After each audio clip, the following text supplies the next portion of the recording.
July 9th కలిసాను. For the first time July 9th కలిసాను. ఆయన షెడ్యూల్ అంతా అయిపోయిన తర్వాత నైట్ 8:00 అలాగా వచ్చి నన్ను పిక్ చేసుకున్నారు. మా ఇంటి దగ్గర పిక్ చేసుకుని తీసుకెళ్లారు. మీరు స్టోర్ క్రియేట్ చేసి లింక్ లేదా క్యూఆర్ ని షేర్ చేస్తారు. కస్టమర్ ఆర్డర్ ప్లేస్ చేస్తారు. డెలివరీ, రిటర్న్స్, రిఫండ్స్ అన్ని ప్లాట్ఫామ్ హ్యాండిల్ చేస్తుంది. రైల్వే కోడూరు నుంచి కడప రూట్ వెళ్దాం అనేసి అన్నారనమాట. Railway Koduru to Kadapa route 90 kilometres వస్తుంది. కడప వరకు 90 కిలోమీటర్స్ వస్తుంది. సో స్టార్ట్ అయ్యాము. మా బాబుతో మా కేర్ టేకర్ ఉంది. ఇన్ ద మీన్ వైల్లో ఆయన మళ్ళీ ఎందుకు కలవని అంటున్నావు, ఎందుకు మెసేజెస్కి అలా రెస్పాండ్ అవుతున్నావు, ఎందుకంత పొగరు చూపిస్తున్నావు అని చెప్పేసి ఈ మాటలు మాట్లాడారు. రాజంపేటకు వచ్చేసరికి రాజంపేట టు బాక్రాపేట మధ్యలో ఒక డార్క్ విలేజో మరి ప్లేసో నాకు ఐడియా లేదు, అక్కడ ఆపారనమాట. ఆపిన తర్వాత నేను ఎందుకు ఆపారండి అంటే, ఎందుకు నువ్వు నాతో సరిగ్గా ఉండట్లేదు, ఎందుకు నేను అడిగినవన్నీ చేయట్లేదు అని చెప్పేసి కాన్వర్సేషన్ స్టార్ట్ చేశారు. లేదండి, నేనైతే ఆ టైప్ కాదు, నేను ఇక్కడ 5 years నుంచి ఉంటున్నాను, నేనైతే ఆ టైప్ కాదు, నేనేంటో నా జాబ్ ఏంటో అన్నట్టు ఉండేదాన్ని అనేసి నేను చెప్పాను. నువ్వు నాకు అనేసి ఆయన నీతో అనేసి అన్నారనమాట. లేదు సార్, నేను అవన్నీ చెయ్యను అనేసి చెప్పేసరికి ఆయన నా బాడీ పార్ట్స్ టచ్ చేయడానికి ట్రై చేస్తూ నన్ను ఫోర్స్ చేయడానికి ట్రై చేశారు.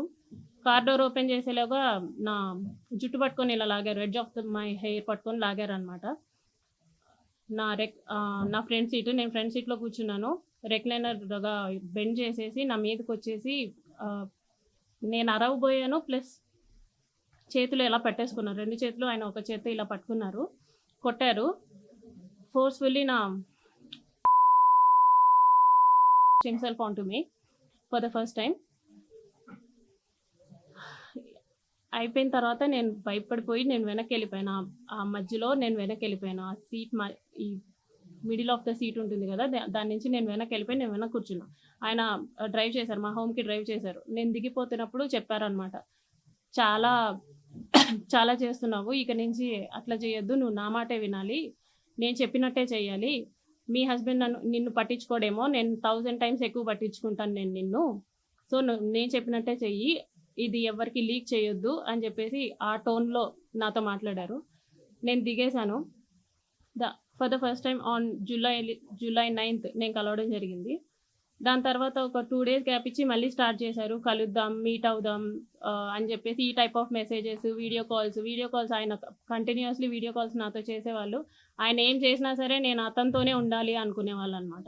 ఈవెన్ తింటున్నా, వాళ్ళ పీపుల్స్తో మాట్లాడినా, స్నానం చేసినా, రెడీ అవుతున్నా నేను అతనితోనే ఉండాలి అని ఒక మరి శాడిజమో ఏమంటారో నాకు తెలీదు, తను అలా కోరుకునేవాడు అనమాట. ఏమన్నా అంటే, నీకు ఒక బాబు ఉన్నాడు, నువ్వు అది గుర్తుపెట్టుకో, నువ్వు అది మర్చిపోతున్నావు, నీకు ఒక బాబు ఉన్నాడు, నువ్వు మాత్రమే ఉన్నావు, అది మాత్రం గుర్తుపెట్టుకో అనేసి అనేవాడు. నిజమే, నాకు పేరెంట్స్ లేరు, నాకు మమ్మీ డాడీ ఇద్దరు లేరు. మా ఫాదర్ జాబ్ వచ్చింది నాకు. నా ఫస్ట్ స్టేషన్ రైల్వే కోడూరులోనే. నాకు ఒక తమ్ముడు ఉన్నాడు, కానీ దూరంగా చదువుకుంటున్నాడు వాడు. మా హస్బెండ్ వచ్చేసి సాఫ్ట్వేర్, ఆయన దూరంగా ఉంటాడు నాకు. నా బాబు నేను మాత్రమే ఉంటాం. ఆయనకు అది బాగా ఆసరా అయింది. నా గురించి ఫుల్ డీటెయిల్స్ కనుక్కొని ఆయన ప్రొసీడ్ అవ్వడం జరిగింది. మీరు స్టోర్ క్రియేట్ చేసి లింక్ లేదా క్యూఆర్ ని షేర్ చేస్తారు. కస్టమర్ ఆర్డర్ ప్లేస్ చేస్తారు. డెలివరీ, రిటర్న్స్, రిఫండ్స్ అన్ని ప్లాట్ఫామ్ హ్యాండిల్ చేస్తుంది. చాలా డామినేషన్ చేసేవాళ్ళు, చాలా డామినేటెడ్గా ఉండేవాళ్ళు అనమాట. ప్రతి విషయంలోనూ చిరాకు పడ్డం, ఇలా ఎందుకండి ఈ టైప్ ఆఫ్ రిలేషన్షిప్, ఈ టైప్ ఆఫ్ ఫోర్స్డ్ రిలేషన్షిప్లో నేను ఎందుకు ఉండాలి అని చెప్పేసి నేను అడిగినప్పుడు, నాకు నువ్వు ఇలాగే కావాలి, నాకు నువ్వు ఇలాగే ఉండాలి అని చెప్పేసి బెదిరింపులు, గట్టిగా మాట్లాడాలు, పొగరు చూపించడాలు, ఏమన్నా అంటే ఆఫీస్లో ఒక ఎంక్వైరీ వేస్తాను అనేసి అంటారనమాట. నువ్వేదో తీసుకున్నావు, నువ్వేదో బ్రైబ్ చేసావు అని చెప్పేసి వేస్తాను ఎంక్వైరీస్ అనేసి, నాకు ఆ రకంగానూ ప్లస్ నాకు ఫ్యామిలీ లేదు కాబట్టి ఈ రకంగానూ నన్ను భయపెట్టడం జరిగింది. So for the first time నేను ఆగస్ట్ ఎండింగ్లో నా ప్రెగ్నెన్సీ పాజిటివ్ అయింది. ఈ విషయం నేను అతనికి చెప్పాను అనమాట, నాకు ఇలా ప్రెగ్నెన్సీ పాజిటివ్ వచ్చింది, ఏం చేయమంటారు అనేసి అన్నాను. నువ్వు ఇమీడియట్గా తీయించేసుకో, నేను మాట్లాడతాను, నాకు తెలిసిన డాక్టర్ ఉన్నారు తిరుపతి కాలేజ్లో నాకు తెలిసిన గైనిక్ ఉంది, ఆమెను అడుగుతాను, ఆమె నాకు టాబ్లెట్స్ పంపిస్తుంది, నేను నీకు ఇస్తాను, సో దట్ నువ్వు తీయించేసుకో అనేసి అన్నారనమాట. లేదండి నేను తీయించుకోను, నేను ఉంచుకుంటాను అనేసి చెప్పాను. అంటే ఎందుకు ఉంచుకుంటావో, అవసరం లేదు, నువ్వు తీయించేసుకో అని చెప్పేసి అన్నారు. ఫస్ట్లో స్టార్టింగ్లో కామ్గానే అన్నారు, లేదండి నేనైతే తీయించుకోను, చేశారు కదా, నేనైతే తీయించుకోను అనేసి భయపెట్టే ప్రయత్నం చేద్దాం అనుకున్నా. సో దట్ అప్పటికైనా సరే వదిలేస్తాడని చెప్పేసి నేను భయపెట్టే ప్రయత్నం అయినా చేద్దాం అనుకుని ఈ ప్రెగ్నెన్సీ నేనైతే తీయించుకోను అనేసి అన్నాను అనమాట. ఒక 2 days అలాగే అడిగారు బాగా. ఒకరోజు నైట్ మా ఇంటికి వచ్చి ఎందుకు తీయించుకోవు అని చెప్పేసి నన్ను కొట్టారు.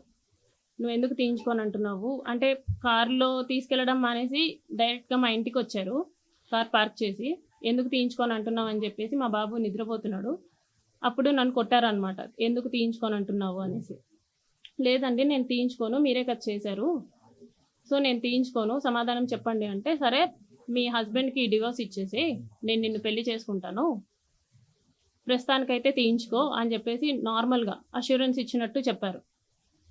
సో నీ హస్బెండ్తో నువ్వు డివోర్స్ తీసుకున్న తర్వాత నేను నిన్ను పెళ్లి చేసుకుంటానంటే అవసరం లేదు అని చెప్పేసి నేను ఫర్ ద ఫస్ట్ టైం నేను అబార్ట్ చేయించుకున్నాను. అది కూడా అతనే టాబ్లెట్స్ తీసుకొని వచ్చారు, వాళ్ళ ఫ్రెండ్, తిరుపతి ఫ్రెండ్ ఎవరో ఇచ్చారంట, గైనిక్ సమ్వన్ టాబ్లెట్స్ తీసుకొని వస్తే for the first time abort చేయించుకున్నాను నేను వాళ్ళతో. ఇందులో నాకు తెలియని విషయం ఏంటంటే, ఈ మీన్ వైల్లో ఒక 4 months ముందు మా హస్బెండ్కి కాల్ చేసి మాట్లాడారు అతను. అది నాకు కూడా తెలీదు, అతను శ్రీధర్ కూడా నాకు చెప్పలేదు, మా హస్బెండే చెప్పాడనమాట. అసలు ఏం జరుగుతుంది రైల్వే కోడూరులో, ఏం చేస్తున్నావు నువ్వు అనేసి అంటే, ఏమైందంటే ఇలా శ్రీధర్ ఫోన్ చేశాడు, ఎమ్మెల్యే అంట కదా, డివోర్స్ తీసుకో అని చెప్పేసి నాకు చెప్తున్నాడు అనేసి అన్నాడు అనమాట. అంటే అప్పుడు ఇది జరిగింది, ఇలా చేస్తున్నాడు, ప్రతిసారి బలవంతంగా ఇంటికి వచ్చేయటం, వెళ్ళిపోమన్నా వెళ్ళిపోకుండా బయటే ఉండేవాడు అనమాట. నేను డోర్ లాక్ వేసేసి నేను ఇంట్లోకి వెళ్ళిపోయి పడుకున్నా సరే 4-5 hours అయినా సరే నేను డోర్ ఓపెన్ చేసేసరికి ఆయన అలాగే ఉండేవాడు ఇంటి బయట. ఒక ఎమ్మెల్యే అయ్యండి, కార్ పార్కింగ్లోనే ఉండేది నైట్ టైం. సో ఇలా చాలాసార్లు జరిగింది.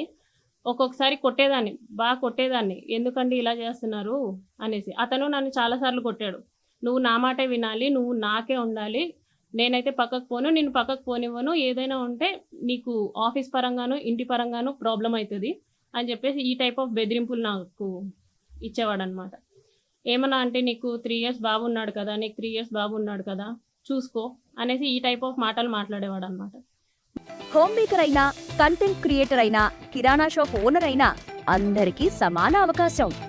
భారతదేశం మొత్తం మీద దాదాపు 25,000 మందికి పైగా WCommerce తో స్టోర్స్ నడుపుతున్నారు. Visit www.wcommerce.store